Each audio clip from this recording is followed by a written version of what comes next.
ఈ వీడియోలో మీకు బ్యాక్ పెయిన్ నుంచి ఎలా రిలీఫ్ పొందాలో చెప్తాను. సో, ఎందుకంటే రీసెంట్‌గా నాకు కూడా బ్యాక్ పెయిన్ వచ్చిందండి. సో, దాని నుంచి నేను ఎలా రిలీఫ్ పొందాను, రీసెర్చ్ చేసి ఎలాంటి ఎక్సర్సైజ్ చేయడం వల్ల నాకు బ్యాక్ పెయిన్ నుంచి రిలీఫ్ పొందాను మీకు చెప్తాను. మీకు కూడా ఉపయోగపడుతుందని నేను అనుకుంటున్నాను. సో, మెయిన్‌గా 3 ఆసనాస్ ఉంటాయండి. సో, ఆ ఆసనాస్ మీకు డిస్‌ప్లే చేస్తాను. సో, దీన్ని భుజంగాసన అంటారండి.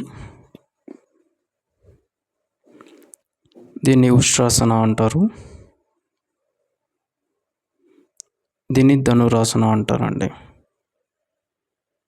సో, ఈ 3 ఆసనాస్ వచ్చేసి మీరు ఒక్కోటి 2 మినిట్స్ చేయడం వల్ల మీకు చాలా బ్యాక్ పెయిన్ రిలీఫ్ అనేది పొందుతారు.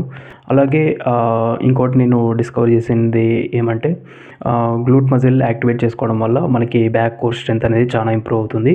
సో, బ్యాక్ పెయిన్ అనేది కూడా రాకుండా ఉంటుంది. గ్లూట్ మజిల్ అనేది ఇక్కడ ఉంటుంది.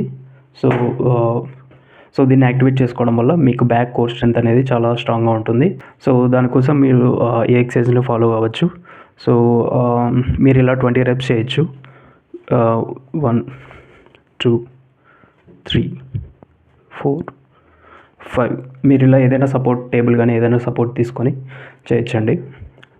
1, 2, 3, 4 సో, ఇలా మీరు లెఫ్ట్ లెగ్‌తో 20 టైమ్స్, రైట్ లెగ్‌తో 20 టైమ్స్ 20 రెప్స్ చేయొచ్చు మీరు. సో, ఇవే కాకుండా ఈ ఎక్సర్సైజే కాకుండా ఇంకోటి కూడా ఉంది. సో, ఇలా చేయాల్సి ఉంటుంది. సో, ఈ ఎక్సర్సైజే కాకుండా ఇంకోటి కూడా చేయొచ్చు. 1, 2, 3 సో, వెనక్కి తంతు ఉన్నట్లు మీరు ఇలా చేయాల్సి ఉంటుంది. ఈచ్ లెగ్ 20 టైమ్స్ చేయండి. మీకు అనేది కోర్ స్ట్రెంత్ అనేది ఇంప్రూవ్ అవుతుంది.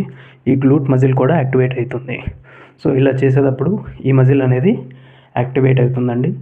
సో, మన కోర్ స్ట్రెంత్ ఇంప్రూవ్ అవ్వాలన్నా ఈ గ్లూట్ మజిల్ అనేది చాలా ఇంపార్టెంట్. మనం ఏదైనా బరువులు మోయాలన్నా మొత్తం బరువంతా వెన్నెముక మీద పడకుండా ఈ గ్లూట్స్ అనేది చాలా సపోర్ట్ చేస్తాయి. సో, ఈ ఎక్సర్సైజ్ చేయడం వల్ల మీకు కోర్ స్ట్రెంత్ అనేది ఇంప్రూవ్ అవుతుంది. సో, ఈ ఎక్సర్సైజ్ మనలాంటి ఏజ్ గ్రూప్ ఆర్ మనలా ఐటీ జాబ్ చేసే వాళ్ళే కాదండి, ఇంట్లో పెద్దవాళ్ళు, ముసలి వాళ్ళు కూడా చేస్తే వాళ్ళ బ్యాక్ కోర్ స్ట్రెంత్ చాలా బాగుంటుంది.